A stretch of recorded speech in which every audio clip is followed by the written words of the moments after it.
papo agora é saúde. No J7 Notícias, sua saúde, seu direito. Com Júnior Dezuani. Oferecimento Sim Comércio Catanduva. Por um comércio cada vez mais forte. Tá vendo? Veio. É só ter paciência. Já está aqui conosco o Júnior Dezuani, o advogado Júnior Dezuani, que vai falar sobre sua saúde e seu direito.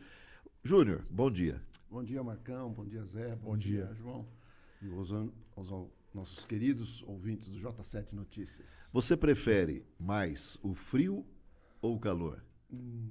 Um pouco de cada, na medida certa, não extremo como está hoje, né? Estão com 8 graus. 8 graus. Agora é muito frio. Para nossa região, realmente é muito frio, né? É fora do padrão, né? Fora do normal, né? Nós não estamos acostumados. É bom lembrar, Na né, noite Júnior? de ontem, lá em São Paulo, registrou sensação térmica de menos 4 graus. Mas aí também é deixar o que já é ruim pior ainda, né? Esse negócio de sensação térmica. Mas Ô, bateu Júnior, zero, né? mas olha, é interessante, né? A gente vivendo aqui nessa temperatura aí de 8 graus, quando a nossa região, a média é 32, né? 31, 32 graus, chega até a 40 graus. Então você percebe, né?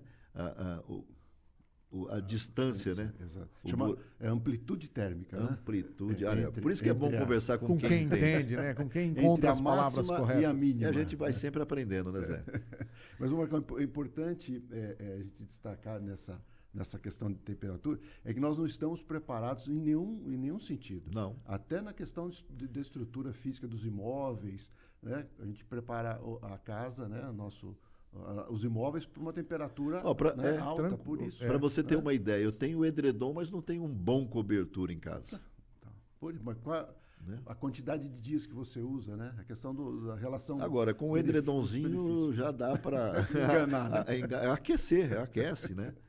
Mas os nossos hábitos, né? Eles não são preparados para essas temperaturas assim muito baixas, né? Exatamente. Mas assim, também essa convivência é por pouco tempo, né? Porque provavelmente neste final de semana já vai estar bem mais ameno.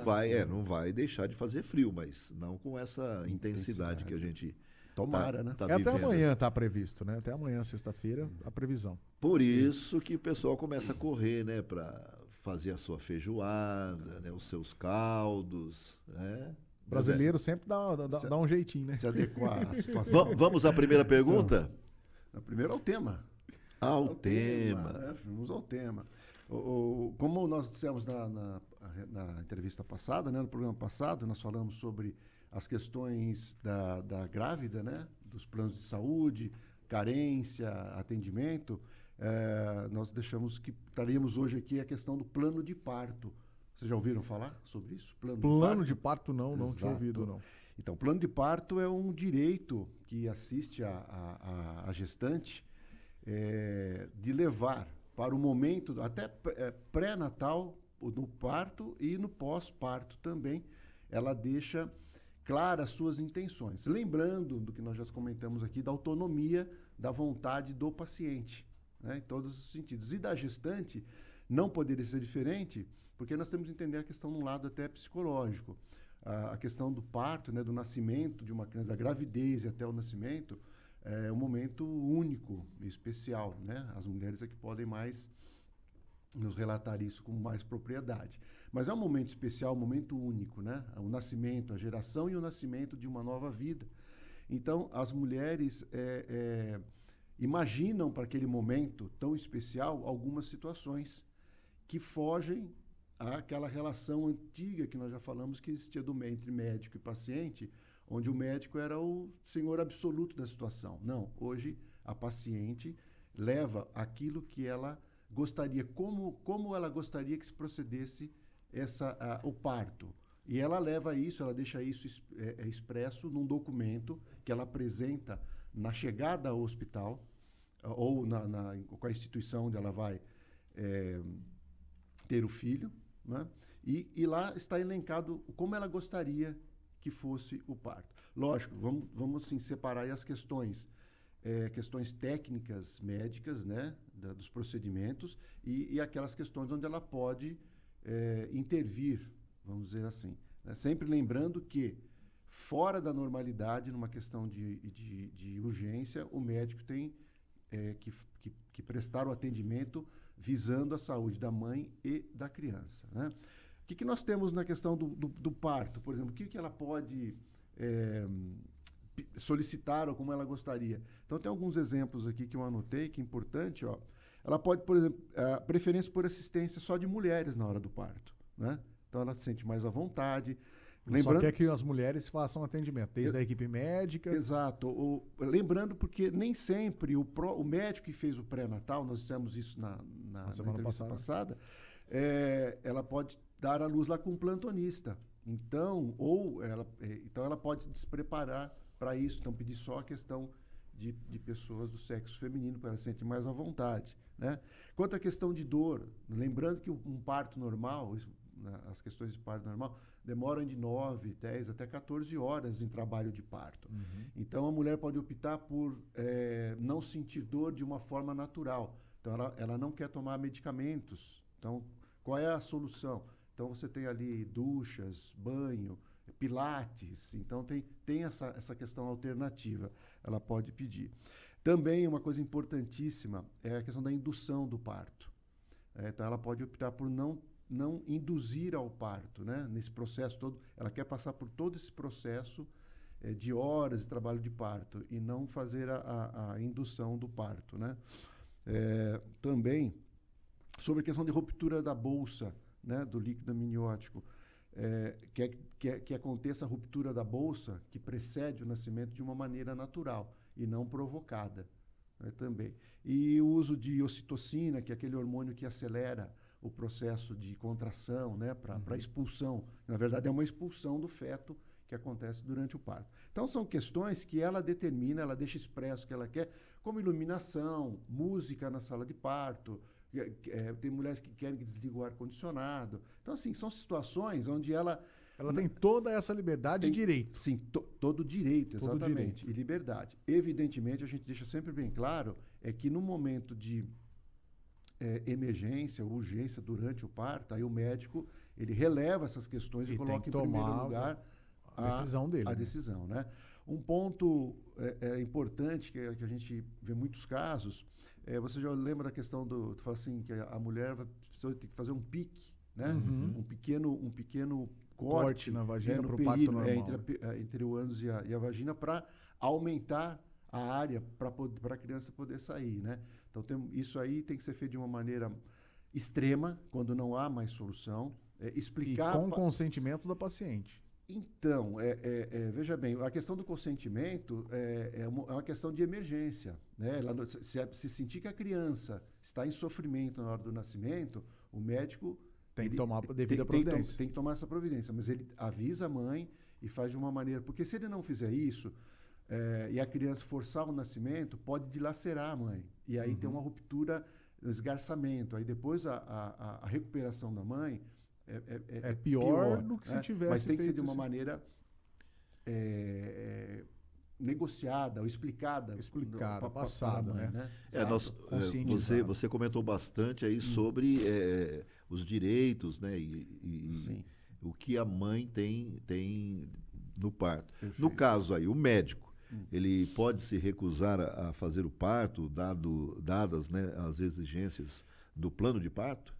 Pode. O médico, aliás, ele pode se recusar a atendimento se ele não concordar. Por convicções de crenças ou convicções pessoais, ele pode recusar. Falar, olha, não, eu não vou, eu não concordo com todas as suas exigências. Tal. Então, ele pode, mas isso de uma maneira prévia. Né? Então, de momento que ela possa procurar um outro profissional. Então, o médico tem isso. Agora, em casos de urgência e emergência, não. Aí o médico é obrigado, ele tem uma obrigação legal e ética de atender. Então, se eu estiver no lugar e tiver um médico lá que é meu inimigo mortal, mas ele é o único médico, e eu precisar de atendimento, ele tem a obrigação de me atender.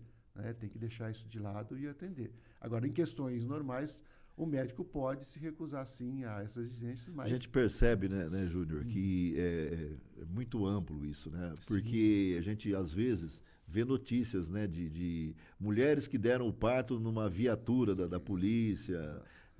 Na estação, eu já vi situações como essas, enfim, né? Então a mulher passa Dentro por, de carro, dentro de por ônibus. várias situações. Agora, Exato. o que a gente está comentando aqui é sobre uma mulher que fez ali o pré-natal. Isso, é um ambiente controlado, mas às vezes pode o plano de parto, ele pode todo E por água abaixo. ir por água abaixo, porque nós estamos falando nós, seres humanos. De situações normais. Normais, exato. Então, o médico tem que decidir ali no momento aquilo que é mais importante, atender uma vontade da mãe ou tem que fazer valer mais do que a saúde da mãe e da criança. Então, ele tem que tomar decisões ali rápidas, né?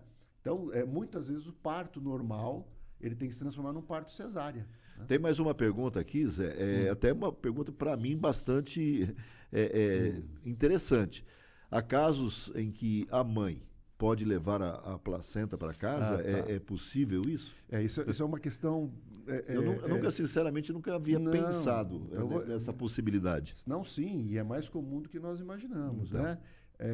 A mãe tem o direito. Primeiro vamos entender o que é a placenta, né? A placenta, depois que a criança nasce, a placenta, aquela que envolve a criança, que nutriu a criança durante a gestação, ela é expulsa também, ou quando, às vezes, tem que ser provocada a retirada. Isso é outra questão que a mãe também pode exigir, que saia de maneira natural e não seja forçado a retirada, a menos que tenha algum problema, né? Mas acontece sim. As mães pedem para levar a placenta. Motivo religioso, vários. Cultural e enfim. Tem mães que, agora isso está proibido, né? A mãe te retirava a placenta no momento, dentro do centro cirúrgico, colocava em cima de uma cartolina e depois retirava. Então ficava a impressão digital da placenta naquela cartolina e ela colocava aquilo às vezes como identificação no quarto, não, na porta do quarto do bebê e tal. Isso foi proibido porque aquela impressão é feita com sangue que fica na placenta e aquilo pode contaminar no ambiente hospitalar. Mas a mãe pode levar a placenta, é um direito dela. E para quê? Culturalmente, como o Zé falou, tem algumas culturas que a pessoa enterra aquilo. Lembrando que a placenta é parte do corpo da mulher, faz parte dela. Então, ela tem direito de dar a destinação que ela quer. Então, muitas culturas levam e enterram a placenta em determinado local, até com uma solenidade. Né? Tem outros casos que a mãe leva e faz a seca e emoldura a placenta. Coloca no quadro e coloca aquilo como um valor sentimental. Vamos entender, lembrando, ela pode fazer uma correlação. Aquilo acompanhou meu filho, que é uma coisa mais importante da vida dela, acompanhou a gestação. Aquilo representa, então, o filho. E depende do sentimento, né? E o mais interessante, vocês podem achar que não, mas acontece, tem mães que levam para depois comer a placenta. Exato, sério? Exato, comer a placenta. É cultura, né? Cultura enfim, não sabe os motivos, mas leva para faz seca, né? Desidrata e depois consome batido em alguma coisa e tal. Enfim, é um direito dela. É um direito da mãe. É um material dela, então acaba acontecendo. Outras culturas também entendem que a placenta, tem uma tribo indígena que entende que a placenta é uma alma gêmea da criança, né? Então, eles enterram no local sagrado a placenta e a criança, para as almas não se encontrarem. Enfim, é todo um contexto psicológico e sentimental que deve ser observado. Então, o importante é que a mãe tenha esse direito.